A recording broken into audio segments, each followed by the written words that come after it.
What is going on, Notre Dame fans? Mike Singer and Tim Hyde live on a Wednesday talking Notre Dame football. It's November 1st. We are a couple hours earlier live on YouTube than we are usually. Your boys got some personal matters, so we needed to move up the show. So, Tim, I appreciate you being available, and we'll also have Mike Goolsby on later tonight as well. Looking forward to it. I'll mention first for our podcast audience, I do have a Dolphins jersey on because the Dolphins just improved to, what is it, 6-2 on the season, I believe. And we've already swept Tim Hyde's New England Patriots, Tim, Yes. 31-17 win. And we also won week 2 or 3 on the road in Foxborough, Tim. So this is not a Jalen Waddle jersey. This is actually a Ryan Tannehill jersey. It's the old Dolphins logo. So this is his first year with us. So I got the rookie jersey here, Ryan Tannehill. Love that. Loved him. So yeah, Tim, do you want to comment on your Pats getting beat up real quick before we move on? Yeah, Pat stink. Josh McDaniels is fired. Even though he's going to have a nice, $25 million buyout. That must be nice, huh? Sign a 6-year deal and you get a year and a half into it and you're gone. So I'm sure his house payments won't be, he won't be missing any of those, poor guy. But yeah, it's not a good last 24 hours for the Pats when you go the weekend, the whole season in general with Belichick. Belichick fighting with the press today about personnel decisions. I guess how they went off they didn't do anything at the trade deadline. So yeah, it's been interesting up here in the New England, Boston region. I mean, I'm personally, I'm okay with everything that's going on. As a Dolphins fan. But we'll continue on. Yeah, it's going to be a great playoff run. The AFC is just going to be awesome. It's going to be awesome once we get to that. Yeah. So almost there. We got a big one on Saturday first. Yeah, of course, Notre Dame Clemson, noon Eastern kickoff, NBC. I will be there. Looking forward to it. I'm not sure how early in the morning I have to leave. Seen someone on our message board say that, like, from Greenville, South Carolina to Clemson, it's like a 45-minute drive usually, but then it's 2 hours on Saturday. Now, I'm coming from the different direction, but still, I'm like, how early do I need to get in? That's why I was rooting for the 3:30 kick. But this way I get to get home earlier. But Tim will not be with me on the post-game show. Tim is coaching his own high school game. You said it got moved to Saturday afternoon. So I will be on with Kyle Kelly, who filled in earlier for the earlier this year for the NC State game. I thought Kyle did a really good job. So Kyle Kelly will be on with me Saturday after the game. That's good. That's good. It's for Kyle then, for us Notre Dame fans, since Hyde missed NC State, it was a blowout. Miss Clemson, let's get a blowout. Kyle could go 2-0 ACC road trip, so he may be the lucky rabbit here for us. Yeah, definitely. So yeah, Kyle and I will be live on our YouTube channel 10:30 a.m. Eastern time Thursday morning, and then on Friday, Tim and I will have our final thoughts, observation, and prediction video to post. But let's dive into the meat and potatoes of the show first. Mitchell Evans out for the year, Tim. This was really crappy news. Notre Dame's leading receiver in receptions with 29, yards 422, just 5 more yards than Chris Tyree. And he also had a touchdown on the year, averaging 52.8 yards per game. Yeah, Tim, just your initial thoughts. I'm sure you saw him go down, and it looked bad, from the press box. I was nervous. Yeah, Notre Dame got the worst. Evans got the worst news here with the torn ACL. Oh, it's horrible. It's horrible because those are stats, by the way. He missed one full game with Central Michigan. Stays was the main threat against NC State. So he kind of, he didn't even catch, no tight end caught a ball against Navy. I remember us talking about, what's Notre Dame tight end's going to be this year? Remember? True. I'm looking up the old records of lowest tight end receptions ever, by a combo. And then boom, he just started to blossom. Unbelievable just the way he was. Pro Football Focus, he's the third ranked tight end in the country. He's one of only 3 in the 80s. Is Tyler Horko always does those articles. 80s is like unbelievable, ultra elite level performances, and Evans has been doing that all season long. So it is a massive blow because he's really come into his own, is what he's done here is his junior year. And he's been banged up in the past, and here he is. He's becoming Michael Mayer. I mean, let's just be brutally honest. He's starting to look like him, run routes like him, make one-handed catches like him. He leads the team in third down catches. So he has been Sam Hartman's like, I trust you. You're going to get me 8 yards. Let's go get it and run routes. And ever since that huge catch against Ohio State and the way he's just been rolling through all those, that big stretch of games there, it's a blow. And the side thing is, it stinks. But my God, Mike, if there's one position you feel good about, at least for me as a coach, I would say, okay, at least we got 9 games. At least this wasn't, just say game 2 or game 3. Right. 9 games with Flanagan has played. Obviously, Reardon has come back the last few weeks. So now we got his feet wet since Louisville he's been playing. He's been in every game. No catches, no targets, but at least he's playing. He's back in the groove. He's probably the best blocker. Oh, my God. I went back and rewatched the Pitt game, just watched his plays, his blocking plays. He was nails in that game. And then you got Holden Stays, who's just an absolute, stud who could easily be tight end 1. So really curious to see how he goes. Speaking of that, real quick on Holden, it's the very first pass after Evans is out. It's a third down reception to Holden Stays. So that tells you the comfort level Sam Hartman has at that position with those guys. Yeah. So it just did pop up for folks watching on YouTube. This was Mitchell Evans' stat line. So yeah, 0 receptions in that first game, modest stat line. The next couple, 4 for 61 is pretty good against NC State, and then just pops off 7 for 75 against Ohio State, 6 for 134 Duke, 4 for 71 and a touchdown against Louisville. Quiet against SC, 2 for 13, and then 5 catches for 66 yards before going down against Pittsburgh. And it was later in the game. Obviously the Fighting Irish were up pretty. Say that again, Tim. Yeah, I was going to say that late middle third. I didn't timestamp it. Yeah, I didn't either. And look, people are gonna be like, why was he still in the game?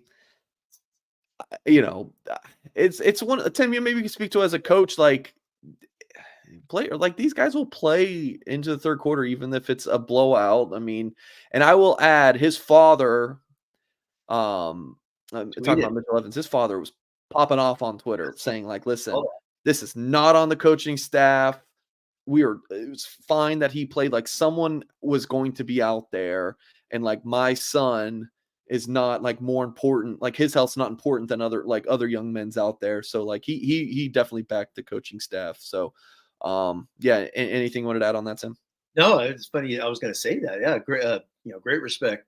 For the dad to come out there and just be like, "Boom! What are you guys complaining about? This is football." Who's to say it happens in the first quarter, the third quarter? Obviously, fans are going to be like, "Well, we were up 38-0. Well, then why is anyone playing? Why is Joe Alt playing? Right? Joe Alt should have been sitting at halftime. You're up. So if you're going to do those things, it's football. You play. Things happen when they happen. It really was just a freak accident. It's just the way he got, he's just getting tackled. It could be anytime, any moment. And his dad kind of said that. And Evans having a heck of a season. He probably would have had a really good draft eval had he kept having this, the year against Clemson, Wake, and, in a end with Stanford. He would have been, in the draft, thinking process. Like he's got to really look at it. So, it stinks for him. It's just a killer, man. You feel bad for the guy, but as far as playing goes, man, you can sit there and second guess yourself all you want. They're just playing football. Is really what it's doing.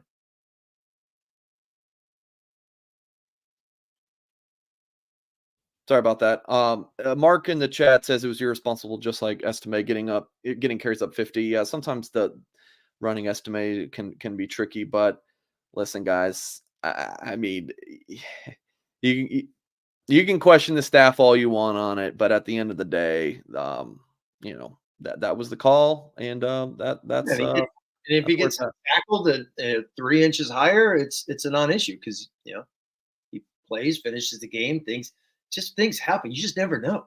Yeah. That's the whole issue with any type of injury. You just never know. Okay, so now kind of looking ahead for what Notre Dame does now. 10, they run so much 12 personnel. Like I love watching the game from the press box. Like, it's going to be tough to ever watch a football game, a Notre Dame game, and trying to analyze it on TV after sitting in the press box. You see so much more. And just like how much 12 personnel they run is truly astounding. Now, what that looks like is going to be interesting because Holden Stays, a fine pass catching tight end, is not the blocker that Mitchell Evans is. So, what does that look like moving forward? Do they, do they play more 11 personnel? If they do, is it Cooper Flanagan? Did we see him more or Raritan? I'm just interested to see like what you think Notre Dame does now. So maybe what you think they'll do, and maybe what you would do if you were Jared Parker. Well, I mean, the first thing, if you're going to do 12 personnel, you just Holden Stays becomes Mitchell Evans. Mitchell Evans was Michael Mayer. It's like that's, Mitchell Evans has played more slot, more outside receiver than he has in line. The same was true with Mike Mayer. Mike was all over the place. And they basically, since, Ohio State, they've just evolved Evans into, that whole Michael Mayer position. So when they go 12, Stays was the blocker. So Stays becomes Evans, and really rare Flanagan can block. Yeah, he can. I mean, there's a reason why he has played like in nearly every game. He's played in every game special teams, but when it comes down to blocking, he will knock you backwards. He has no fear. Like I said in the post game show, one of Estime's touchdowns, he just flatbacks a pit linebacker with just piece of cake, and he's just an 18-year-old freshman just hammering a guy. So they're going to bring it. So you could do that type of 12 where Raritan and Flanagan are in line. Stays as your motion, your hip guy, that type of things. But I'm telling you, man, the whole object now that it's Evans and Stays, is to get your 5 best skill guys. And the first, I wrote this down, when it happened Saturday night after a show, started thinking about next week was, does Flanagan, Raritan on the field with Stays present the 5 best? Is basically what I'm trying to say. Okay. So is it more Chris Tyree? I have no idea. I don't understand how Chris Tyree's not playing more, because he's fast as could be. He has shown he could play the receiver. So do they do the more?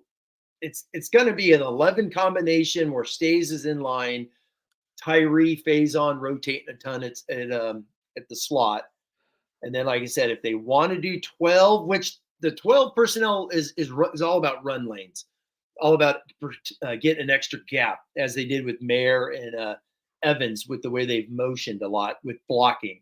So it's going to be Stays will replace there. But me personally, I would do 11, especially this week with Clemson. Spread those guys out. Don't allow those athletes at Clemson to cloud the box up. Even though, one of our complaints about Jared Parker this season, Tim, has been Notre Dame won't spread out and run the ball a whole lot, right? Yeah, which is so maybe we see that now. They run it with Love. Even some of that, a lot of Love's big runs this year have been in a true 11 personnel. So we'll see that more with Estime. It's kind of what you're thinking. Yeah. Yes. I mean, they've had success with Love running the ball outside of 2 tight ends. Yeah. I would love to see more like 22 personnel, 21 personnel, like especially like 21, because you're so loaded at running back. You're 5 deep at running back. There's got to be more that you can do there. Of 58 offensive snaps, according to PFF, guess how many Tyree was in there on Saturday? 17. 20. Yeah. It's not a lot. And he's the second leading, of the receiver position. He's leading Notre Dame in every category. Again, just think of it. Every single game he's had a big catch. There's some first down marker, a 20-yard catch here, the big one against NC State. Obviously, the touchdown catch against USC. You go to every game, even going back to Navy, he's always made a play. So he has proven he could do that. So he's a senior. He came in. I mean, I remember when we talked way back when, coming into the season, he came into the season with 2,700 total yards with all positions, returns, all that stuff. So he's definitely a guy you could get the ball into, especially this game against Clemson, because they got athletes all over the place, and I'll let him go have some fun. Yeah, you mentioned he's caught a ball in every game this season. That's something that Evans can't even say. I would say of like the surprises of the season, like just how good Chris Tyree's been at receiver has been one of them. I mean, yeah, I mean, he's been a big play guy. Not a ton of receptions, only 19, It's been but 22 yards per catch, Tim. look at the long in every game. Yeah.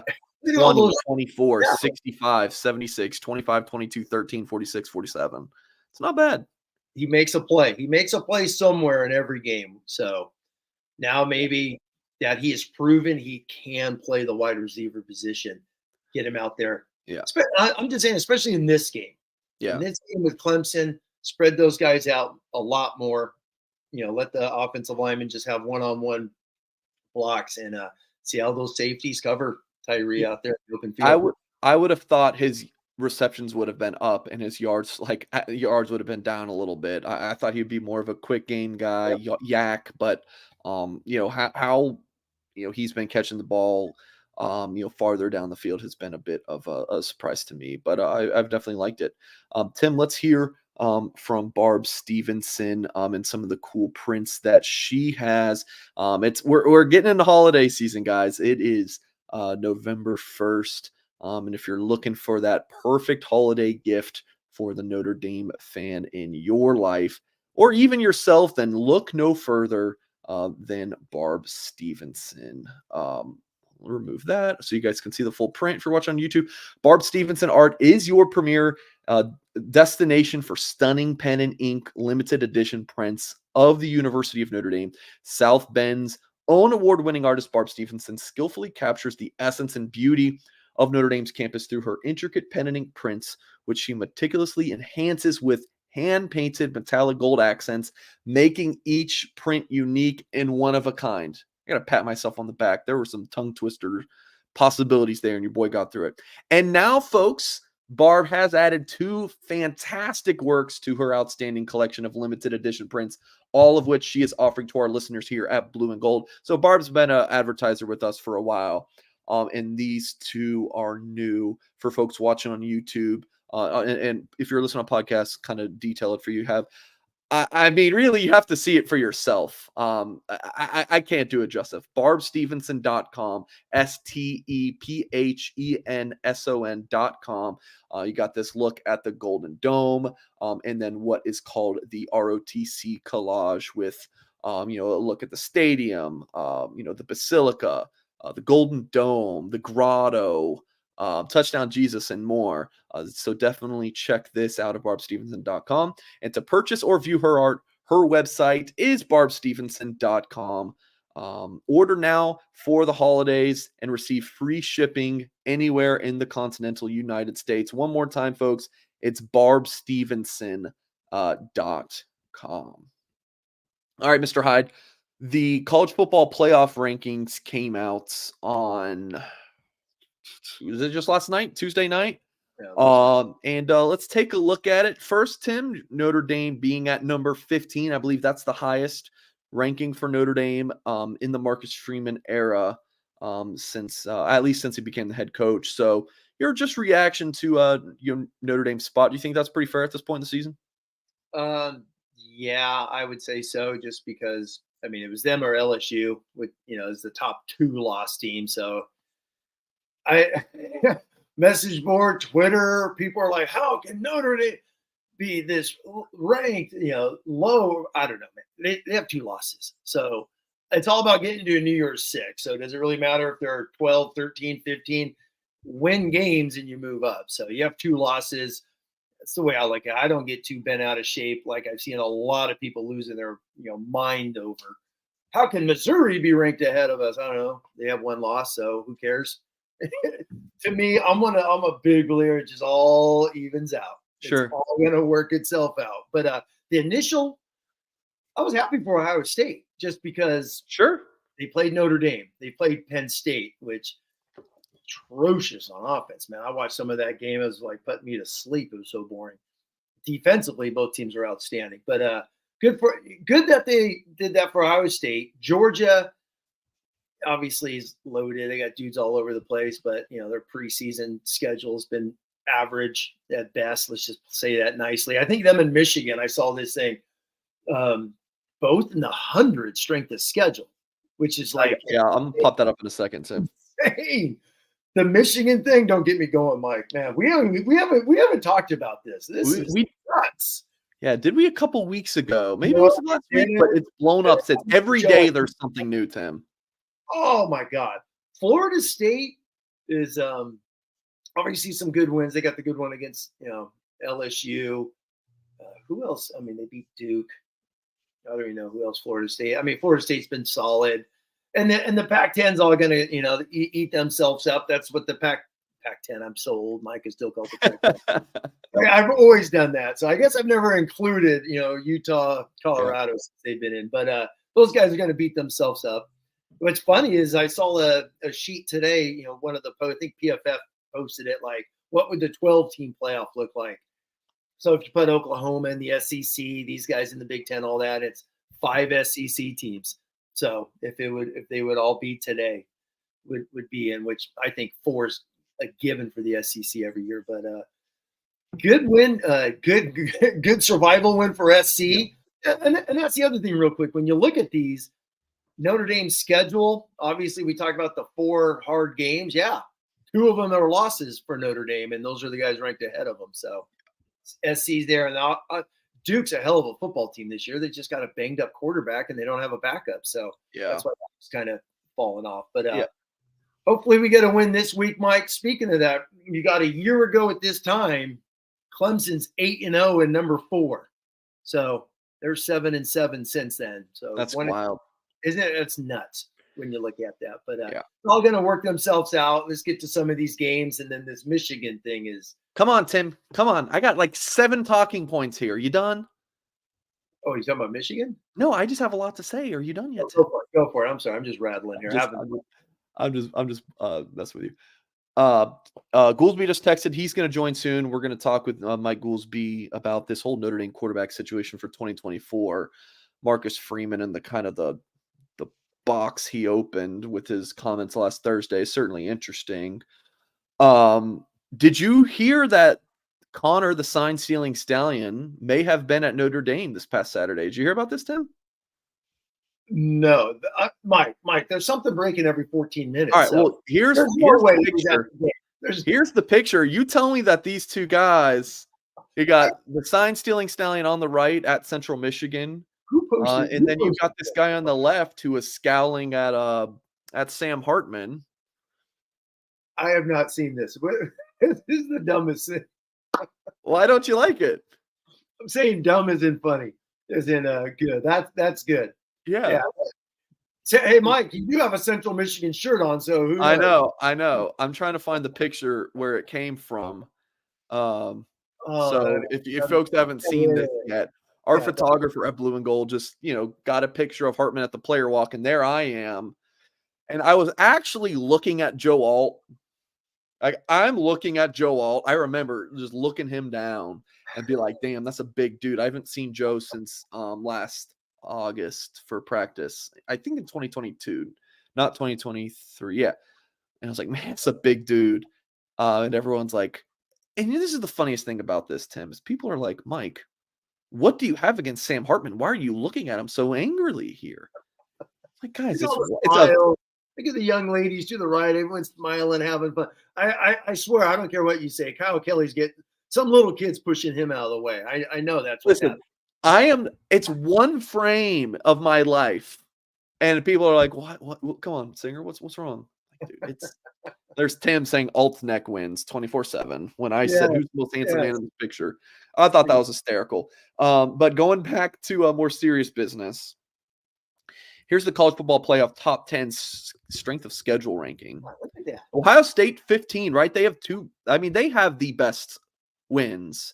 Sure. It was home against Penn State and then at Notre Dame. Yeah. There's Georgia, but they're the 2-time defending champs. I mean, they have a week's SOS, but that's fine. It's Michigan for me. And what's killer with Georgia is they had Oklahoma on this schedule. And then with them coming to the SEC, they agreed to take them off. Oh. Yeah, what's Michigan's excuse? They don't exactly. They don't have one. So that's 112 is Michigan's strength of schedule, and then everyone else is makes sense. Yeah. You got Texas, Bama in the top 10, Ole Miss as well. The Pac-12 team's kind of weak. ACC, Florida State's about what you think. It's just that Michigan one is woof.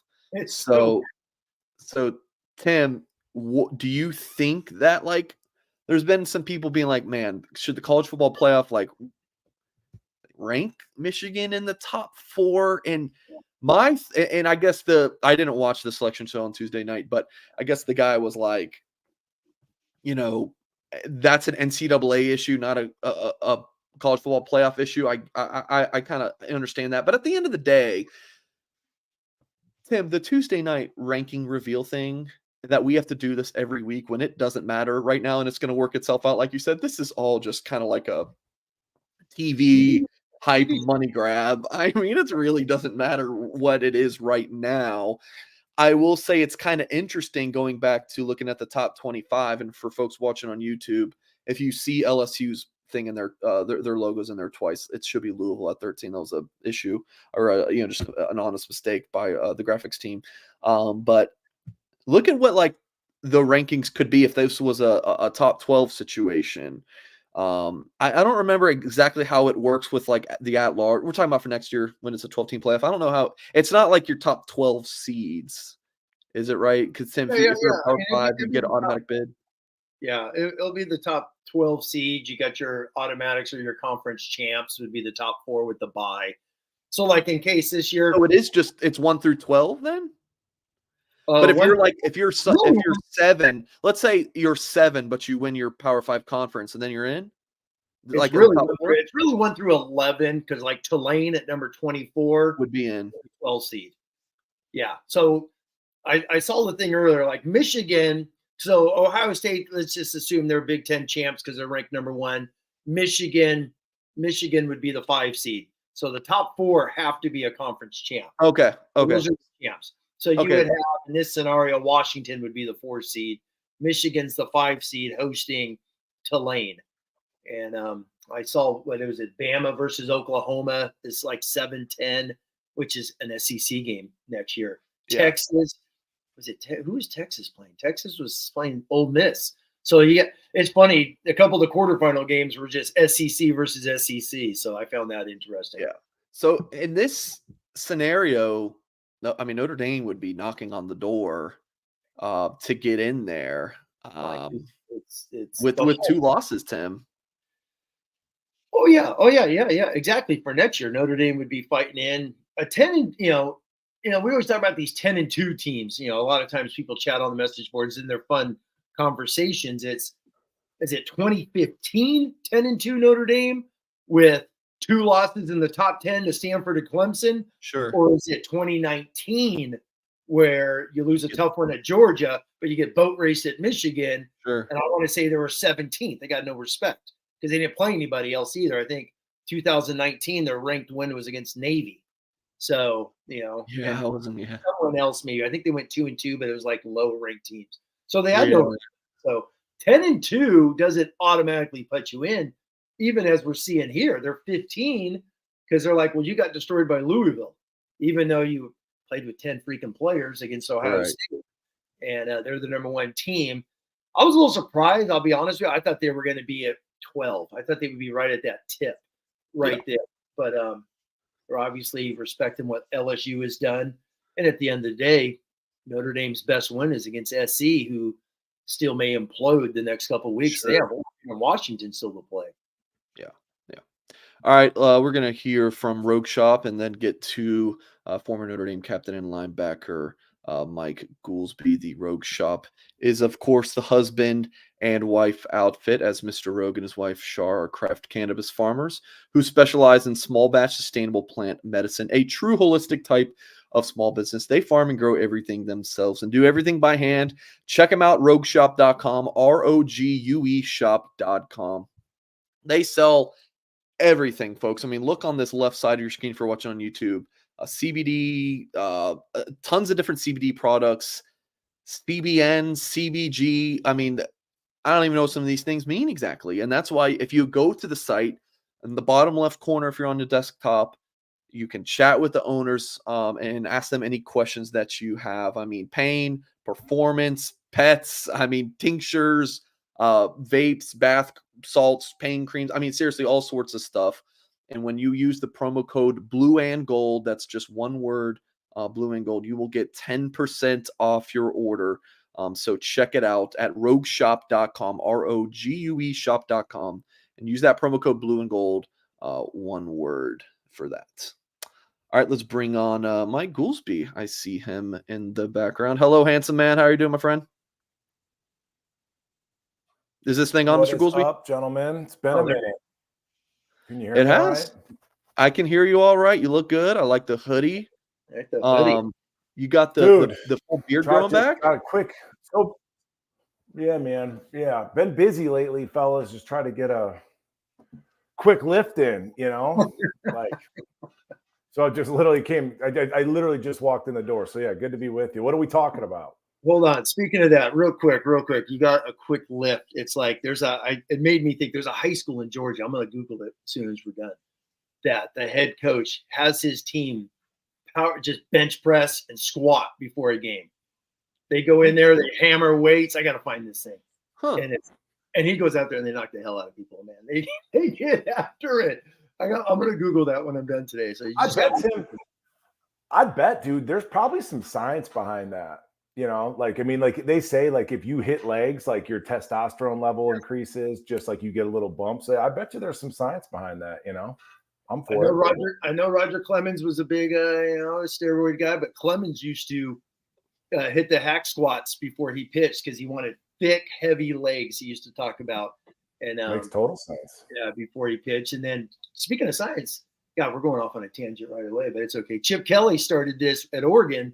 They would have a full, you get your typical Friday walkthroughs. Chip Kelly started running guys. I mean, like they would do a 75-minute full-on sprint, high energy, just haul butt practice on Fridays. So he just wanted. Here we go, Singer. We'll see you later. Tim and I are going to talk football, but no, it's true.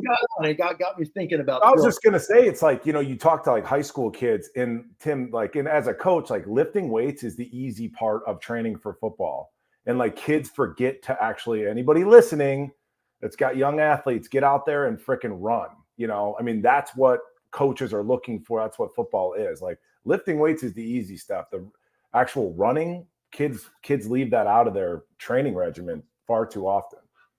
Exactly. You guys done? Yeah, go for it, Mike. It's just a little welcome rant. There you go. Someone just posted in the chat, Bob Knight passed away, legendary basketball coach. So rest in peace, Bob Knight.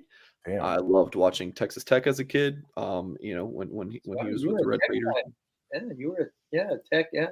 Just watching him, just Bob Knight. I mean, So rest in peace to the legend. Passed away at the age of 83. Thank you for posting that, Isaac. The topic of today. So if I recall correctly, Goolsby, on our show Sunday, I mentioned Angeli and I was like, I'm sure this topic's Notre Dame in 2024 at quarterback. We'll talk about this with Tim on Wednesday, and you were like, can I hop on there? I was like, hell yes, you can.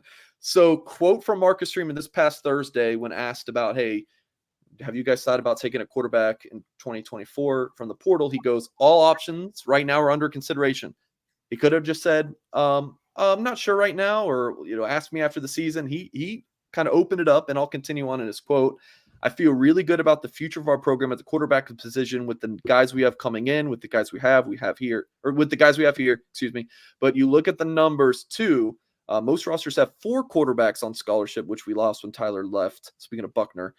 So we've been in discussions on what we want to do. Do you want to take another quarterback or do you not? We have 3 quarterbacks on scholarship right now. And then he kind of added that they'll make a decision during the week, bye week. So Goolsby, what'd you make of this? This whole kind of, this whole situation here, especially with Freeman talking about it publicly. Yeah, I thought, Tim, and I'm happy to defer to you here, but my interpretation of that, Freeman's getting a little bit better at his press conferences in terms of the coach speak, Tim. When he started out, he was just wide open, almost too transparent with the media. I I thought he handled that well. To me, the way that I interpreted that, it was a dog whistle. And Tim, I think I was the first person that said this January 1st. And I think you were the second person. I mean, you and I have been leading the charge that we're going to get another transfer quarterback. And we kind of forecasted this 11 months now. So to me, the way that I interpreted that was a dog whistle to any would-be grad transfer Cam Rising types out there. Like, hey, just letting you know, we're kind of looking. No, that's a good way to look at it, because you're right. He's throwing it out there, and technically, quote unquote, you can't talk to any kids and things of that nature until they're in the portal. But as we know with Sam Hartman, back channels, all these guys are back channeling, talking to each other.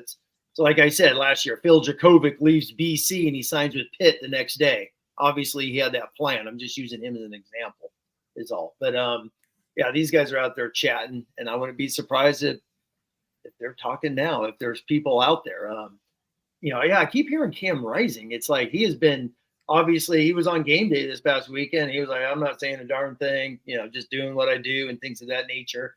Because these guys know what they have as far as marketing themselves and rolling from there.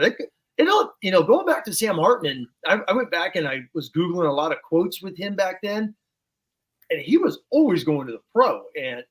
He was just, I'm done in 5 years. He's like, who the hell wants to play college football for 6 years? It's like, this is exhausting. I don't want to do this thing. And it was his brother. His brother was just like, Sam, you got to take a look at this. There's so much darn money being thrown around out there. So you got to take a look at what's out there. What's the availability. So that's how that whole thing started with Sam. And he started shopping around, talking to all these schools and everything. So obviously he's at Notre Dame. But yeah, these guys, these older guys, it's not so much, some first round, like Drake May's not going to go to UNC to transfer. The dude's going to go pro. If you're a junior and a dude, you're going to leave. But if you're a Cam Rising, if you're I keep hearing Pratt from Tulane because he's got a COVID year, really good athlete. The kid at Washington State's got a COVID year. Obviously, we just mentioned Rising, Hartman last year, a multitude of these guys like that. It's like, you got to look at it. So is it better? I mean, Mike Goolsby's talked about this 100 times. Is it better to be a 5th round draft choice, a 6th round draft choice, or go play somewhere college for a year, make $750 to $1.25 million in NIL deals, and you get to play for a year, you make a bunch of money, and you get, if you don't get drafted next year, you got a ton of cash, and you're free agent, and maybe you make a team, and maybe you're the next Brock Purdy, whoever it is out there. So these guys are out there that are going to be looking at it. In my opinion, it's going to be those 5th, 7th round draft choice type guys. There's no doubt about it. Yeah, there's no doubt about that, Tim. And it's interesting, Singer, this coming up as a topic. Is it because we saw Angeli throw a pass downfield, Tim? Do you see that? He aired it out. So is it because Angeli made a nice play? Is it that point in the season? It's just interesting that in this whole past year of my life being in the quote unquote media has been just a fascinating study. And because I was like, how, if Notre Dame doesn't play well, is Sam going to get blamed? Where's the blame going to get placed? And I thought I kind of forecasted that the right way. But it's just like, it's like, why are we talking about this now when one of the bigger games of the season is right in front of you? But it's pretty, my prediction, 30,000 foot view, Tim, you and I are on the same page in terms of how we feel about Angeli and, maybe the ceiling versus the floor, etc. But Angeli he's a Reese Kelly guy. He wasn't a Freeman guy. So just do with that what you will. I think Minchie is more physically gifted, Tim, and I think you would agree in terms of arm talent. Maybe he beats Angeli in a foot race type thing, but he's so young. I think it's unavoidable. You're bringing in a transfer. And then my last thought before I kick it back to either of you two, is it going to be a competition? if we bring in, like Freeman saying, you bring in a fourth for depth purposes, et cetera, et cetera, et cetera, is that going to be a competition, or are we going to, give Cam Rising, for example, are you going to give him the job? Like I believe happened with Hartman. So it's like, you don't want that scenario where you gift a transfer quarterback. Here's $1 million in NIL money and the starting job at Notre Dame. That's not good for the long-term nature of the program, the position. Yeah, let me jump in on the handing the job. There's still, number one, even the media that's at the practice, they could say they're looking at competition and they could see that. We really don't know other than what we see. So this whole point of competition, if it's in the media, it's coach speak. It really is. If he's the better guy, he's the better guy. And I think the thing with Hartman at the end of the day, I know you talked about this way back when. Was he handed the job? Yes. He's probably handed the job because he's a better quarterback. And I think the coaching staff knew he was a better quarterback. I think the spring game showed that. Tyler transferring showed that. So, I'm not going there. I'm not going there. I said I'm not going there. Oh, no. But the spring, the whole thing was part of it. Because remember, the early part of the spring was Buckner was sharp. Hartman was not. That was a talk. That was a big talk. Everyone was talking about like, whoa, Tyler's looking different.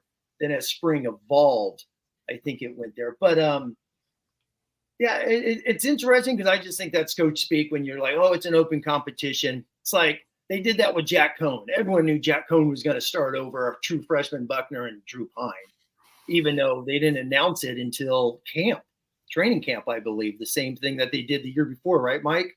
With Buckner and Pine the year before. Yeah. Even though Buckner was clearly the better quarterback through camp, and he played in 2021. Yeah. Drew Pine sat the bench outside of 2 games. All right. Speaking of the coach speak thing, I think Freeman talking about the 4 quarterbacks thing, I think that's coach speak.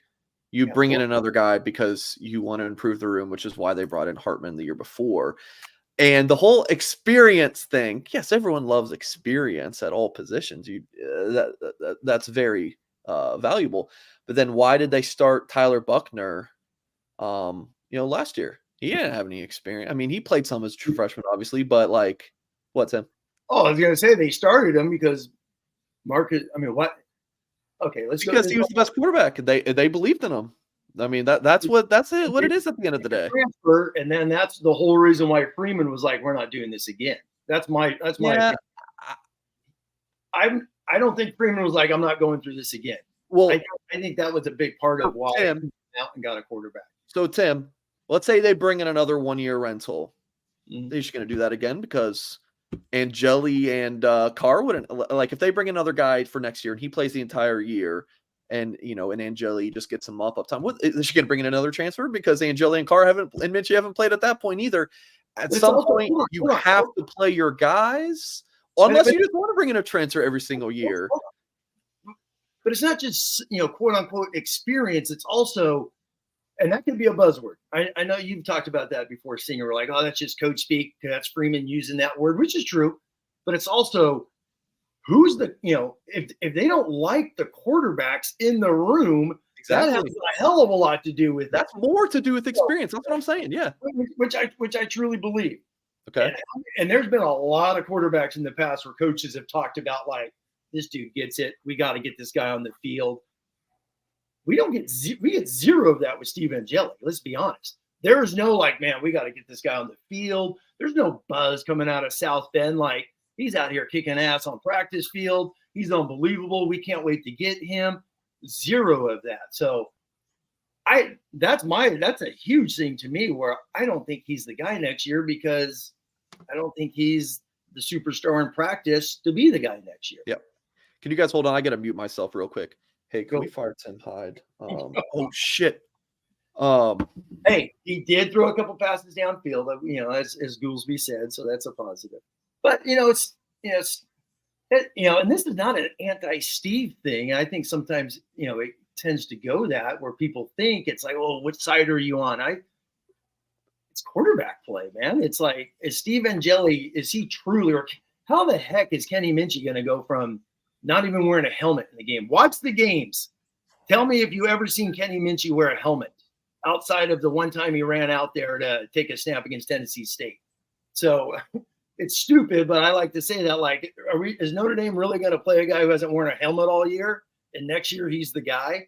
And the whole thing with Carr is Freeman's got to make it. Freeman has to make this decision now because he doesn't have the luxury of waiting to see if CJ Carr is this elite superstar that, so many recruiting services think he is. He doesn't have that luxury to wait and find out and see it. All I know is it's very complex, and I just think, and there's maybe I'm old school, but I like the idea of building a program around a kid, point blank period. And I personally, as an ex-captain, et cetera, like, not that I find it hard to like root for a transfer, but I prefer to root for a kid that's been in the program and paid his due, that doesn't come here and becomes a millionaire overnight, like just organically, like not ethically is probably too strong of a word, but I would prefer a homegrown kid. I think, again, Kelly was a Reese Kelly guy. To your point, Tim, Minchie is entirely unproven. I mean, you're gonna get a transfer, but whether it's Angeli, whether it's Carr, whether it's Minchie, at some point, we got to get off this merry-go-round, this roller coaster. Like, you got to get off of it and pick one. And I would love, and I said, go ahead, Tim. No. I was going to say, I agree with you, but they don't have that yet. And I think so let me right back at you. I don't think they have a dude yet. Going back to your point of, whether Angeli, we could say he's a Kelly guy, and Freeman, he wants his guys. It's just, you could say that, whatnot, but they have to go to the portal because they don't have that room stacked, ready to go. I feel. I still think he's got rid of Buckner, Pine, and someone just said in the chat, well, what if Angeli leaves? All right, so he leaves. They still got Minchie, Carr, and a transfer. It's still three. Going back to as it is right now. Yeah, going back to right now. You're gonna have three, and I think three is the key number moving forward. Four is like not gonna happen. So I don't think it's unrealistic. I don't think it's a big ask. I would love to know, and it's none of our business in the media or fans, but what is the gosh darn criteria for the position? I said this in January. It's like, what are the 5 things that we're going to evaluate when looking for a quarterback? To your point, Tim, if Freeman and staff feel like that guy isn't in the room the way it's currently constructed, fine. Okay. But like, what are we looking for? What are one of those 5 things? If there's 5 things and Minchie only has 2 and Angeli only has 3, so we got to go find somebody else that's got everything we're looking for. What are those things that we're looking for in a quarterback? Obviously, experience is one. This guy, I want a guy that can make plays with his feet. We talk about playoff football. It's an expanded playoff, elevated play. It's like playoff hockey, Tim. Like the speed, playoff football, everything's faster, and I've just watched too much football over the course of my life where you need a special playmaker, somebody that can create. I've been saying it for 2 years now. Give me one of those. Through my lens, Angeli ain't that guy. And then I will say another thing, and Singer could jump in here, is going off of the build. We got to build off of someone. Me personally, I think those days are dead. I really do. I think this is a year by year era. I mean, you could build. Obviously, you're going to recruit and you're going to build and things of that nature. But the way this college football is with the portal, I think Freeman realized after year 1, man, if we don't adapt, we're going to die. And I think, and that's why he's adapting. He went out and got 7, 8 guys, and all those dudes are performing this year that he got in the portal. And I think the QB thing is just a year by year. If you have a dude, if they get CJ Carr, let's say CJ Carr comes in, he is legit. He is as good as when Jimmy Clausen came in 2007 in spring, and everyone saw him ready to roll. Then Freeman knows, all right, I got a guy. I got a guy. We're going to give him reps, do whatever we got to do in practice. it still comes down to that coach knowing that's my guy. I trust that guy. I'm going to, he's my man. The other thing, we can talk about transfers. We could talk about a transfer defensive end, but a quarterback is its own beast. I've said this before. I don't know where. But as the team, Tim and Mike, like as the team gets better and better and better, the surrounding cast is better. Might you be able to withstand a few lumps in growing a quarterback? Yeah. And then the other thing, I want to believe that that's true. And again, like Sam Hartman completed 10 freaking passes against USC. We're not asking these guys to go, be Kurt Warner in St. Louis. Like we're not. So, and then beyond that, Notre Dame has always, and this is just a holistic thing, Notre Dame's always done everything kind of different, right? I mean, we kind of blaze our own trail. So the days of like developing a homegrown quarterback, Tim, at large, generally speaking, yeah, that's probably dead and gone in terms of the landscape of college football, but this is still Notre Dame. So it's like, if I'm Notre Dame, I'm almost leaning into the developing of a quarterback versus trying to do what everybody else is doing. I can't be too specific about that, but that's just like an instinctual thing. Well, this is my other take is, sure, Notre Dame does things differently. So you're already tying your hand behind your back right now. You're already like, boom, you can only do so many things recruiting-wise, restrictions. You got to go to classes. You always talk about all these things. But if there's a dude out there that Notre Dame can bring in for either 1 year or 2 years, and Notre Dame does do things differently because they can't get the sophomore that's leaving after 2 years and whatnot. They have to either get a true freshman, let's say Dante Moore, just because he's a true freshman, not that he's leaving, but he's a true freshman at UCLA. If he left now, I'm sure Mike Singer, will probably say the same thing. Notre Dame could get him in quicker, just like they tried CJ Williams after a semester at USC, the wide receiver, tried getting him in. But Notre Dame is different because all they could really get is these grad transfers, these Sam Hartman types. They are limited already in that pool. So if there is a guy out there that is better than what's on your roster, whether it's a DN, a nickelback, that's not the rock band for everyone out there, but the nickel like Harper. I mean, Harper sucked up. I mean, look how many great young DBs Notre Dame has. Is that hindered because Harper's here as a fifth-year senior? No. So no one mentions that whatsoever, all the reps he's taken away. But Hartman or a transfer quarterback in general is you got to do it if there's someone out there that wants to come to Notre Dame. And I don't know, man. I don't know. It'll be this. But let me ask you this: you say lumps, and this, you could go in there real quick, Singer. What does lumps mean? Yeah. Lumps mean at Notre Dame losses, and losses don't mean playoffs. So you can't go to the playoffs with multiple losses at Notre Dame. Well, how many picks did Hartman throw against Louisville?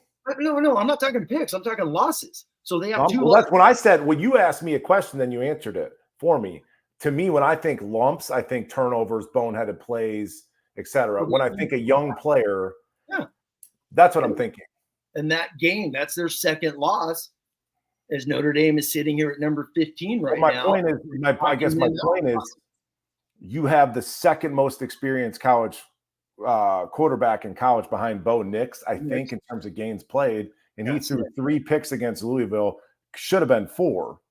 Threw 2 picks last week. Should have been 3. So it's like, just because you bring in somebody that's thrown for 25,000 yards and is 26 years old, there's no guarantee they're not going to turn the ball over.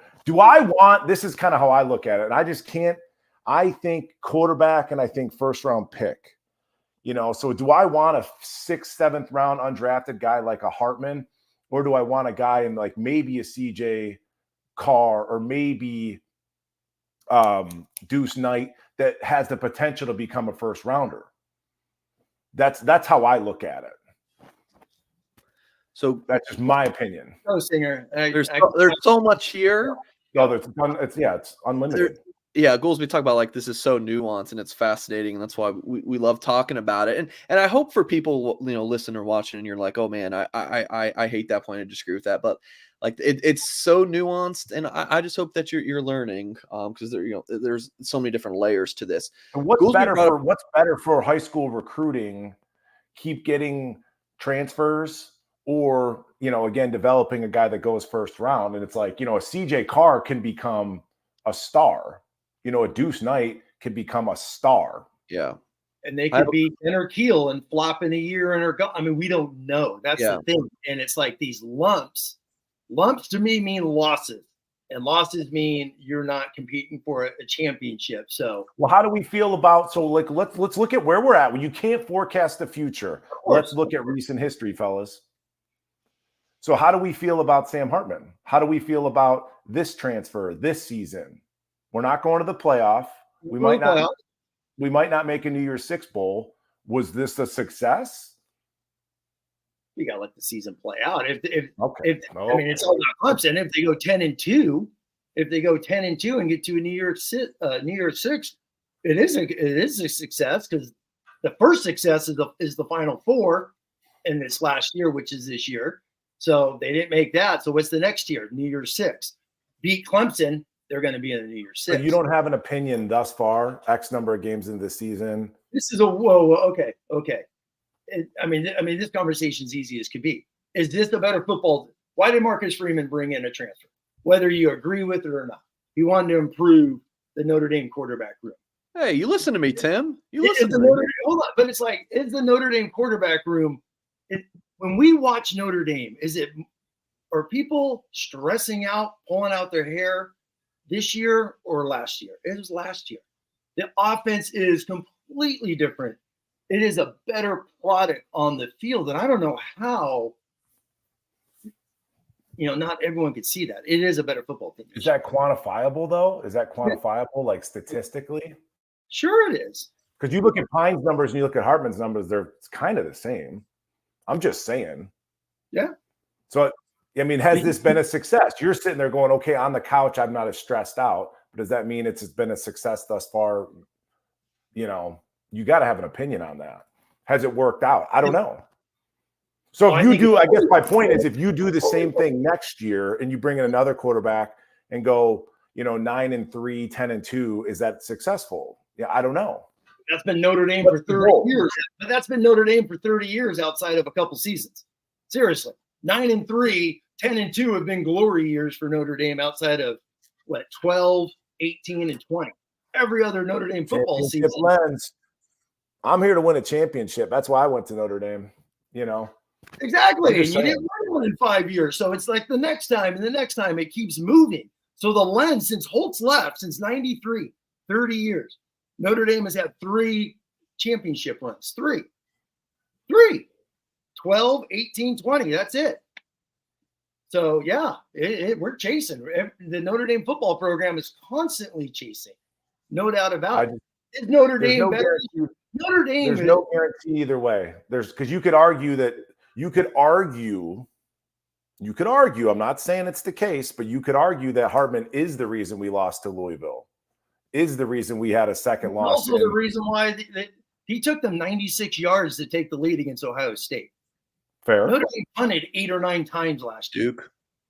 I mean, 4th and a mile against Duke, boom, he goes and makes the play. It's like this Notre Dame team is not outside of wide receiver. Let's be honest. Outside of wide receiver, Notre Dame can make the playoffs. They got dudes this year. This is a damn good football team.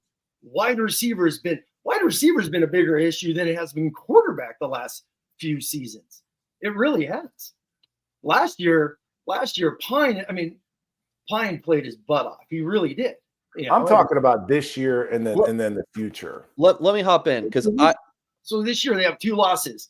A gut-wrenching last-second loss where if DJ Brown makes a pick, game over. It doesn't happen. And then Louisville is a complete mess. But as I've said before, Sam Hartman's 4 worst football games in the history of his career, 3 of them are at Louisville. The only 3 times with the QBR rating under 50%, under 50.0, Louisville. That's his kryptonite. So we should have played Angeli against Louisville. We should have done. You know what though? You're right. He gets a pass. He gets a pass because he just sucks against Louisville. He gets a pass. I get it. I like the idea of playing Angeli. Yeah.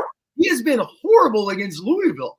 So you go back to his 3 worst games are at Louisville. It is maddening when you go back and look at his career. All right, I feel like I'm moderating a presidential debate where I'm like, please stop talking, both of you. I'm just kidding. You got an ad? I have a thought because I kind of agree on both of you with something.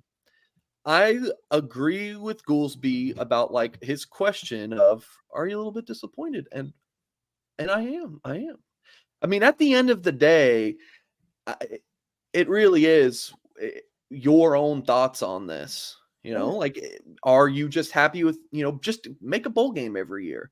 Or is it, if it's not a national championship victory for Notre Dame, then this is awful. And, I'm, just very, very disappointed. That's your own personal preference.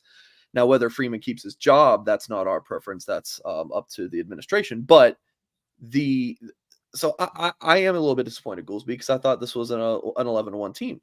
I did expect more, but I'm with like Tim on they improved the quarterback room, and I do think they did, because you mentioned Goolsby, like he's played so much football, but he is still throwing picks, which is my whole thing about it's talent over experience. I don't care how much football he's played. It's talent over experience. Tim, you mentioned the Minchie thing. Can he start next year and he doesn't have his helmet on? Sure. If he's the best guy in the room, he's going to play. Like, if he's the dude, he's going to freaking play. So that's where I'm at. I kind of agree with both of you guys to some extent. And Hartman was never, because Goolsby's mentioned this 1,000 times, and it's true. Sam Hartman's not some NFL dude. He came to Notre Dame because the NFL said you're a free agent. You're not a guy who's going to get drafted. You're not on our window. So keep playing for a year. And luckily, he had a 6-year. He had a COVID year, and he was like, "All right, I think it's worked out." I just do. When you look at the season, how is it not worked out? Notre Dame is a better football team in 2023 than they were in 2022. So to Tim Hyde, it's worked out. Better football team. To Tim Hyde, it's worked out because you improved the room. To Goolsby, it hasn't. I really think it's fine having either opinion, and I'm kind of right there in the middle. So I think this is fine. Like I think each thought is kind of respectable to have. So I'm here for it. But if you lose, I mean, this is a big game, and we haven't even. I mean, I'm sure you guys talked about Clemson. I mean, Clemson's a big game, right? And Hartman loses his third down guy, and Evans going into this game. So if we lose to Clemson, I'm sure that Sam Hartman's not going to take any of the blame. I'm almost 100% sure that. He's the Notre Dame quarterback. If they lose, that means he probably doesn't have a game, right? So. Well, yeah, but 2 losses. The point is, if we lose to Clemson, do we sit there and go, well, it was still successful because the quarterback room is better? That's my whole point. But this team is better. But the team is better this year. This is a better football team than last year. But wins and losses. I mean, how do you quantify it? Okay. So we're just going to look at a lot. Well, they lost 4 in the regular season last year. If they lose to Clemson, that will be 3. They'll take care of the next 2 more than likely. Then you go 9-3. 9-3 is better than 8-4. So I guess it was. So it's a success then. So it's because we're marginally better where it's successful. And then he's gone. He's gone, and we're going to start over. So that's successful. I'm asking. With another quarterback, you just keep building. Now he's in year 3. You keep building. If he has to go to get another transfer quarterback, he has to. He's got to do what he has to do. And if he has to get another quarterback next year, so he gets another quarterback. I don't think and I was all for Buckner. I love Tyler Buckner, man. Every time I watched Tyler Buckner, all I wanted was 2019 Tyler Buckner. His film in high school was freakish. He lost that. He's never going to have that again. He may never throw a college football pass again in his life. So I don't bring up the name. I don't even mention. No, I'm talking about. Well, that's the whole reason why Hartman's here, because Marcus Freeman didn't want to play him anymore. I mean, let's just be brutally honest. My thing on Hartman was, and I said this January 1st. Go back and find the podcast. Again, it's my Sistine Chapel of rants thus far in my time with On3. I mean, I thought that was. Why did you say that? Say what? that they're going to get a quarterback in 2024 when you're all in on Tyler Buckner. So why would you say they're going to get I wasn't all in on Tyler Buckner, Tim. I thought that he had the potential to build a program around. That's what I thought. I never said Buckner's better than Hartman. I never said any of that. Yeah. To be fair, and Singer, you've been on air with me I never said he was better. I thought he had the potential to build a program around, and people misconstrued that into whatever. But why did I say that we're going to bring in another transfer? Because it was apparent. Because if you're valuing experience, and that's why you needed a Hartman to make the quarterback room better. You look at Angeli Minchie, who's left once Hartman leaves, and you're just going to rinse, wash, repeat. But he had. No, I was going to say, after 2022, I've mentioned this. He had 13 starts now. He had Pine and Buckner. He had 13 starts, so he has experience. He had Pine, he had Buckner, Tommy Reese coming back. Tommy Reese had not left yet, obviously. So he did have experience. He had 13 games. He won 9 games with those guys. Upset, obviously, Clemson when they're number 4. So he does have experience. He has game experience, big win experience with Pine and Buckner, a bowl game win with those guys. Those weren't his quarterbacks for 2023. I think that's what at the end of the day, that's what it was. He sat back after Stanford. No, it wasn't Stanford, excuse me. The USC game was their last game last year. After USC, and it was just like, I'm not doing this again. I'm going to go out and find a better football player. I think they're going to do that for 2024. They're going to find a better football player. My whole thought was, and maybe fans were oversold or, got into the clouds and thinking about what Hartman would bring to the offense, et cetera, et cetera. Maybe you go get a better transfer quarterback next year that's bigger, faster, stronger, whatever. But doubt he has better hair or bone structure, right? But I said I thought that ND would do more for Hartman than Hartman would do for ND, and I still feel the same way. I think that's played itself out. Well, Hartman has done nothing for. How do you say that? I didn't say anything. Hartman hasn't done anything for Notre Dame football this year. Did I say that? No, that's not what he said, Tim. That's not what he said. Hold on. Say it again. Take a deep breath, brother. I didn't say that. What did you say? I said, to reiterate, I said this in January 1. I thought that Notre Dame would do more for Hartman than Hartman would do for Notre Dame. And he's $1 million plus richer and completed 10 passes against USC. Because I don't think that it's been like mind blowing, like, oh my God, look what this guy can do. Hold on. Sam Hartman has proved you could come to Notre Dame. There's NIL for a damn good quarterback. You could come to Notre Dame, you could have a success. He has shown that along with Jack Cohn 2 years ago.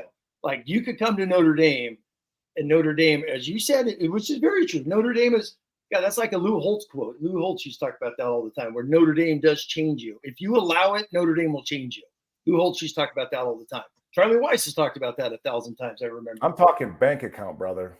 Bank account. Well, hold on, Mike Goolsby. Why is bank account okay? Because it's in the rules. It's called name, image, likeness. So who gives a rat's ass if he makes $1.5 million? Seriously, that is the game. Notre Dame fund, the Brady Quinn group. They have managed this to bring out and highlight their athletes. So why is that a big damn deal? It's allowed. Use it. It's Notre Dame. What's a bigger brand than Notre Dame? Maybe what, Texas? That's why he's here. Hold on. Notre Dame's a top 5 brand. Let's just say top 5. So yeah, Notre Dame is a huge brand. And Sam Hartman's benefited from that. Who cares? That's the business these days. So rallying and kudos to Sam Hartman. So how is Notre Dame benefited? So I understand how Hartman's benefited. By having a better football team in 2023 for one season that he's here. How is anyone listening, follow back, listen back? Seriously, how does anyone sit back and say, this is I almost said it. I won't say the S word. I don't want to get you explicit there, Singer. What, you don't want to say shit? Where has this been a bad football team outside of Louisville? Outside of Louisville. And even in that game, it's freaking 13-10. Notre Dame has the lead in the second half. How is this I'm a just bad saying- football team? How is I don't- I'm losing my mind because how is this a I bad know. football team? Nobody's saying it's a bad football team. You I are mean, saying it's a bad football team. You keep saying, well, they're not improved. They're not this. They're not that. I didn't say that either. Tim, I didn't say that either. Take a deep breath, bro. I Right. didn't say that either. I'm just saying I haven't been impressed by what he's brought to the program. He completed 10 passes against USC. It's a horrendous They defense. beat SC by 50 points. Who cares? That's Drew true. Pine, hold on. Drew Pine completed eight passes. Drew Pine had 8 more completions than Tim Hyde last year and beat number 4 Clemson. Who cares?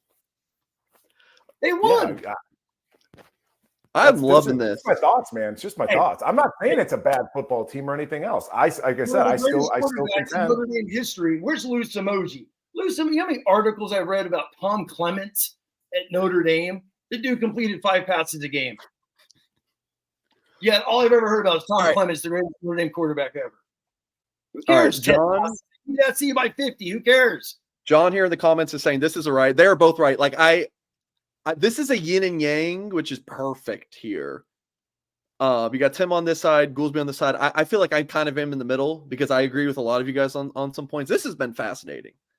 I'm loving this. I think Tim and I think you and I, we agree. I mean, I think we agree about the whole approach. I mean, all offseason, I felt like you and I were in lockstep. I'm just saying me personally, I'm not saying it's a bad team. I'm not saying anything. I just have not been impressed by what Hartman has brought to the offense. And you could blame it on the O-line. You could blame it on Park. You could blame it on the receivers for sure. But I just sit there and go, in terms of what Notre Dame has given Sam versus what Sam has given Notre Dame, I think it's skewed personally. The last super chat says it all. I mean, the $4.99 one that just popped in. Exactly. Deuce night without Sam Hartman showcase at NIL. So whether that's true or not, who knows? But I don't know, man. This is I've talked about this recently. I call it the Sam Hartman experiment. I truly believe this has been an experiment. It's so gross. It's been an experiment because they wanted to see how Mike, it's called the new era of football. No. Football is name, image, likeness. You and Eric in super chat. Listen, you're sitting there going, "Oh, it's Sam Hartman. It's because of Sam Hartman that we got Deuce Knight." Shame on both of you. What about Freeman recruiting his ass off? The only reason Hartman's got NIL deals is because he's a male model. You think Deuce Knight's going to get a Dove skincare deal? No. Do you think he's going to get a Dollar Shave Club deal? No. But it's Notre Dame. Hartman's good looking. But it's Notre Dame, so he's going to get something else. Sure. That's the whole point of all this. A year ago, Notre Dame. Sam Hartman's the reason we signed Deuce Knight. Get out of here. A year ago, Freeman's the reason we signed. A year ago, the whole conversation was people losing their mind about Notre Dame and NIL. Now that they're in the game for their great, that's a freaking positive. No, we look great. Yeah, I mean, Notre Dame's knocked it out of the park with NIL, but to give Sam Hartman credit for a Deuce Knight commitment is absurd. You don't think Sam Hartman? Okay, all right. It's absurd. To answer the question, I would still say yes. Deuce Knight, first of all, Deuce Knight, you talk to him, Singer. He doesn't care about NIL. Yeah, it wasn't a decision, like it wasn't a factor in his decision, but I'm sure it didn't hurt. I'm sure it didn't hurt. So the answer to the question is yes, I do think they land him, but I'm sure it didn't hurt either. Because it's for it. I won't say anymore. I think what Notre Dame is doing with NIL, using Hartman. I mean, Joe Alt, as I've said, gets a new truck every couple of weeks. So how's that hurting recruiting? It's not. Notre Dame dudes have deals all over the place, and I think it's huge. All right, we have to sign off there. You guys brought it today. Fantastic. Goolsby, thank you for your time popping in. Follow Mike. I didn't mean to get you worked up, Tim. It's just my thoughts, man. Well, no, and I totally understand, but it's like I think Notre Dame football has been pretty damn good this year. I think it's been a good product on the field. Is it perfect? Of course, it's not perfect because Sam Hartman's not a first-round draft choice, and I think the expectations of it's not success because he's not a first-round draft choice. This has been a damn good football team. If they lose Saturday to Clemson is like 4-4 and 4 plays away from being 8-0 in the top 5. I mean, they really are. They have just pissed away this season. That's why I compare it to the 2016 Notre Dame team that just wasted that entire season. And that's what's happening right now in Dabo land with this Clemson group. But I agree. If you have a guy and you're going to rally around him and he's your quarterback for a couple of years, that is without a doubt, the way to go. But if you have a dude that's not ready or you don't have faith in him and there's another quarterback out there, I think Notre Dame has shown that they could attract a quarterback. And I humbly believe that there are a dozen quarterbacks that are going to die to come to Notre Dame next year. I do. I agree on that. But so then we talk about, like, Tim, you're a coach, for crying out loud. How do you develop a kid? They have to play, right? So what, if you were Freeman, like, what criteria would you take into account when assessing whether it's Angeli, Carr, Minchie? Like, one of these guys, I got to play one of them eventually, even if it's Deuce Knight, to get off that roller coaster. What am I looking for? Because none of them have played. What do these kids need to show me in practice that I could trust them to start week 1? I think that's the key, is practice. Who comes to practice and tears it up? And it's just like, that's a Notre Dame quarterback. All right, boys. And I don't know if that's happened yet, at least the last couple of years. All right. Tim and I have another video recorded. We started the show at 6 because I have an engagement to get to. So that is why we're ending it a little bit early. So Goolsby, again, thank you. Make sure you guys follow him on Twitter at Mike Goolsby 41. And Goolsby loves shooting the shit on Twitter. So I always recommend you guys go follow Mike Goolsby and check out his Patreon and the link of his Twitter bio. Goolsby, appreciate your time tonight, my friends. It's going to be a fun off season, dude. It's going to be a fun off season. Fantastic off season, Goolsby. Goolsby, thank you for your time, brother. Quick, Dad, appreciate my dad dropping a $5 super chat. No message, Dad. You are the best. John Massey says 2023 our record is the same with Minchie instead of Hartman. At quarterback, 2020, John said 2024 schedule is pretty easy. Start the road at Texas A&M. Texas A&M, who knows what they are next year. But says Notre Dame schedule is pretty easy. Notre Dame wins 10 with Pine in 2024. No transfer. Let's develop. John, appreciate the super chats. Spencer said a little bit earlier, he said, Jeremiah Love for Heisman in 2 or 3 years. Just develop a quarterback with them. Spencer, from your lips to God's ears. And then Mike Nolan says, Mike is right. If is always experience, a recruit will never play. Hope they believe in the guys they recruited. Some Minchie buzz. I'm personally with you there as well, Mike. And I want to say, and I hope Goolsby's still listening. This was 2 boxers just going at this. That was fantastic. But when boxers, they dab each other up and they go on. So I thought that was really good fodder in debate between Hyde and Goolsby tonight. No, it was a fun conversation. If I got heated, no, Tim is not. It was passion. It was passion. I loved it. When you guys see me sitting back here, I'm just loving it. This is fantastic. This is a better football team, and it shows every time they watch them. I mean, maybe I'm still stinging from Ohio State, and Notre Dame was right there ready to beat them, and they didn't. So they had one bad game against Louisville. Notre Dame's played some damn good football this year. Yeah, they have. And this schedule's a lot harder than last year as well. That's another point to it. But we signed off Goolsby, so we can't try to prove him wrong. No, not at all. Because he said a lot of. I mean, he's got tons of good points, and we're going to come right back to this because often we're going to know real quick in December. What the heck's going to happen, because Freeman had his quarterback meeting last year, and we know that he's going to have another one this year. I'm assuming. Yeah, for sure. All right, that is going to sign us off today. Hit that thumbs up on the video if you've not done so yet. Subscribe to our channel if you're listening via podcast. Appreciate you. Leave us a kind review if you like our show on Apple or wherever you get your podcasts. BlueandGold.com is your home for Notre Dame football and recruiting coverage. So check it out there. Appreciate you all. And as always, we'll catch you next time.